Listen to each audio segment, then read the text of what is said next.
সামনে যাও ভাই, সামনে ভাই, ভাইটা সামনে যাও, সামনে।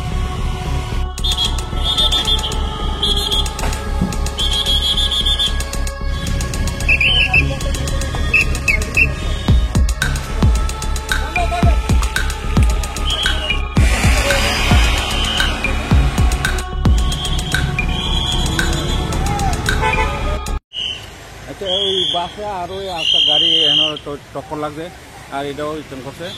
এরপরে আমরা একসাথে পাইলাম এই গাড়িরই শব্দ দিলে গেছে, আর আগে ওই রিটার্ন লয়ে গেছে। আমরা রাস্তাটা আসলাম, আপনারা আসার আগে হসপিটাল লয়ে গেছে? হ্যাঁ হ্যাঁ। কেমন ইনজুরি হয়েছে? আর প্রচুর ইনজুরি, একদম ভালো ইনজুরি দিচ্ছে। ওই আপনার একদম পুরাই দিয়েছে। স্যার টোটাল কয়টা গাড়ি? এখন তিনটা গাড়ি। তিনটা গাড়ি? কোন জায়গায় গাড়ি? এটা সিপাহীজলা ওই নৌকাঘাটের একটু আগে, ওই দরগার কাছাকাছি। স্যার যে বাসটা ছিল, বাসটা কই যেতে ছিল? বাসটা উঠে দিকে যাইতে আসছে, আর ওইটা বিশাগর দিকে যাইতে আসছে।